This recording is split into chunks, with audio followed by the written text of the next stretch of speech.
It's at this precise moment in Andrzej Żuławski's Possession that I knew I just found one of my favorite movies.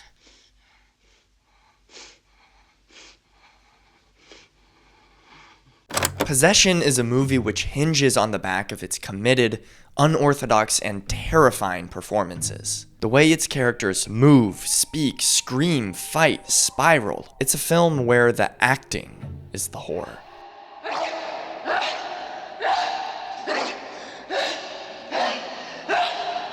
Sam Neill and Isabelle Adjani don't just play characters, they rupture into them. Their performances aren't clean or precise. They aren't calibrated to match an audience's comfort or narrative realism. They are erratic, grotesque, and surreal, emotional in a way that feels closer to a documented nervous breakdown rather than a traditional screen performance. And that's exactly why they work. In most films, acting is a tool used to simulate emotion in a controlled container. A good actor conveys pain, or sadness, or love. But in Possession, the performers go past simulation. The actors aren't simply expressing their inner torment, they're letting it leak out of them. What starts as marital disconnect becomes something apocalyptic.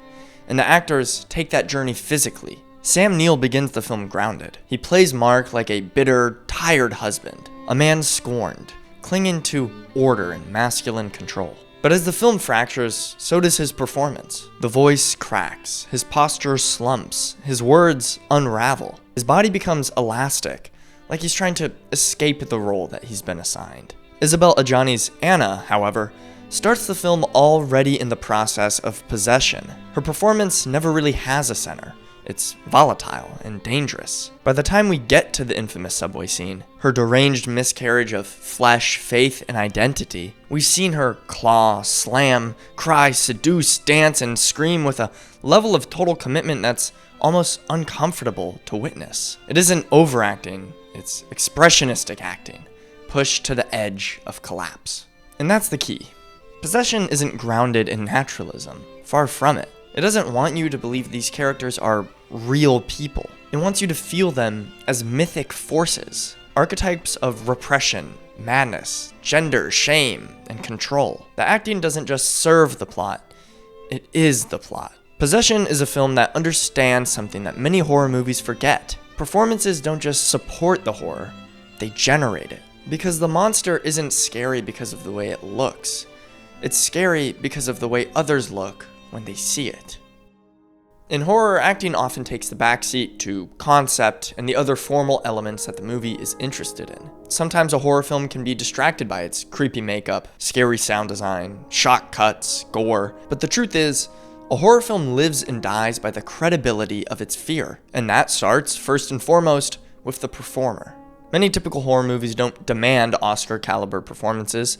For example, a lot of great exploitation films, slashers, B-movies only really need a scream and a sprint away from danger. In those films, acting is more functional, more of a conduit to violence than an actual character. But the best horror performances turn the body not just into the target of terror, but the source of it. Think of Florence Pugh in Midsommar. Her restraint, naturalist performance is the perfect example to distinguish actors reacting to horror and actors embodying it.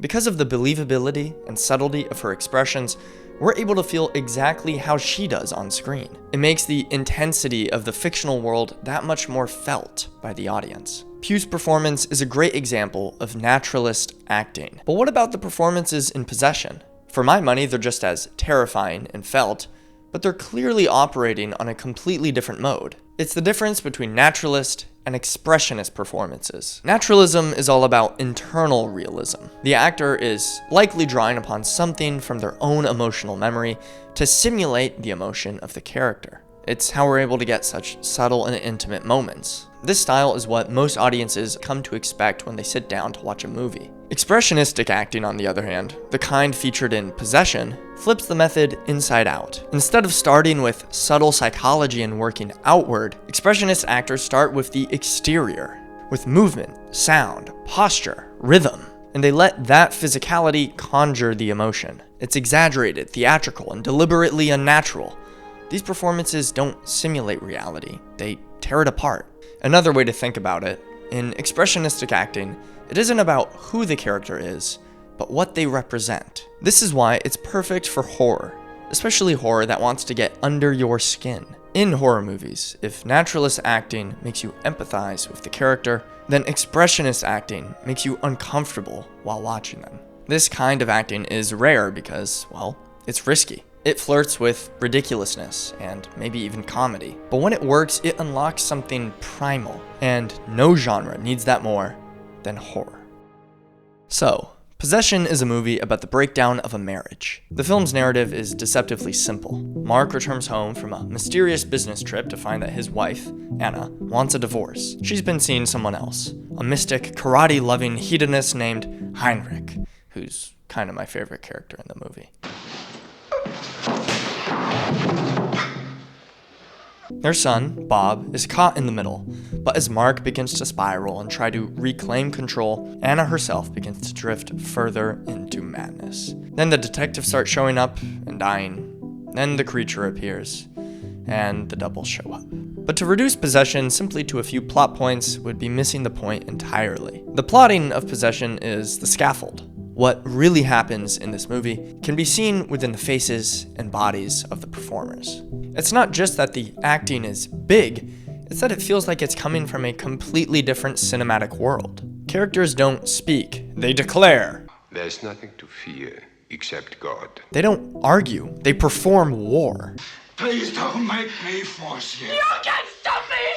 I opened the window and jump! Scenes are often veering into melodrama, then absurdism, then horror, then surrealism. And the only thing that remains constant throughout is the acting. The style of performance is the movie's emotional logic. Sam Neill's Mark begins the movie trying to control everything. But as Anna begins to drift away, hiding something that he can't seem to understand, his control slips.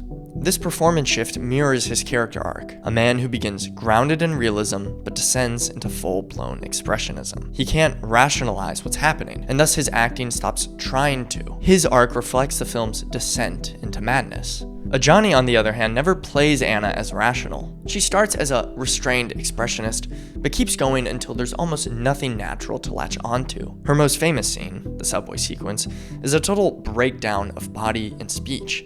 She laughs, screams, howls, slams herself into the tiles, and eventually convulses and pleads on the floor. There's no attempt to make this realistic. It's symbolic.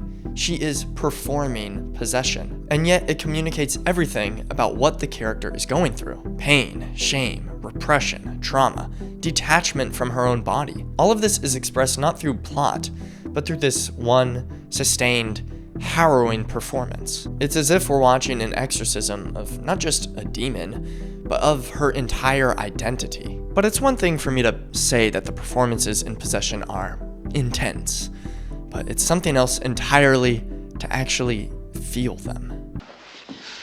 No one is good or bad, but if you want, I'm that one. And if I knew he existed in this world, I would have never had Bob with you.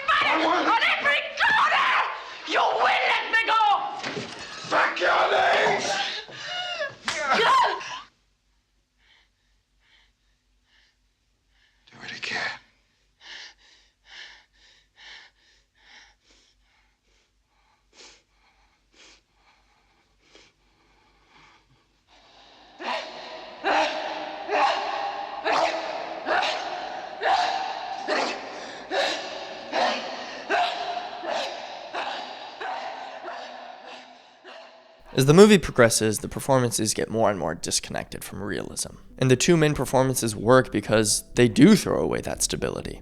You couldn't just drop them into any other movie. They're keyed precisely to the world of possession. These performances create tension because we never know what madness is going to occur next, and that unpredictability elevates the horror. But the escalation feels earned because the acting leads the way. In a sense, it's the story which follows the shifting gears of the performers instead of the other way around. It's a movie about people losing control, told by actors who surrendered control to their characters, completely.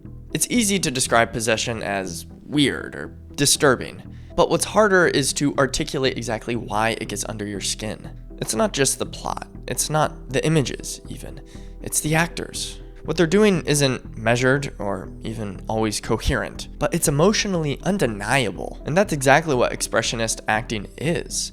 Emotion as spectacle. And in horror, that kind of performance is everything. You can have the blood, you can have the monster, but unless the characters believe the horror, not just logically, but physically, the audience never will. And believing doesn't always mean realism. Sometimes it means pushing past it into something more primal, more exaggerated, more true than truth. There are cleaner horror films, there are smarter ones, but there are few that match Possession in terms of pure, nerve-shredding commitment. So the next time someone asks you what makes a great horror performance, show them Florence Pugh in Midsommar, but then show them Isabelle Adjani in Possession. And watch them realize that horror doesn't need realism to get under your skin. Sometimes, the scariest performance is the one that completely loses control. Do it again. Alright, that's a wrap on the Possession video. Woo! Yeah, hope you liked it. I had a lot of fun making this. Possession is one of my favorite movies of all time, actually. I first watched it 4 years ago when I was researching a short film that I was making. Borrowed a lot of visual and performance ideas from that movie, and I think it worked out a lot. Yeah, I guess I don't have that much to say this time around. Let me know what you think of this movie if you've seen it. Let me know what kinds of videos you'd like me making. Like if you like this kind of video where I just like break down a movie, or if you like the other videos where I'm looking more broadly at like certain types of movies, or yeah, just let me know. Still trying to figure out this whole channel thing. If you're still watching this right now, I love you. I love you.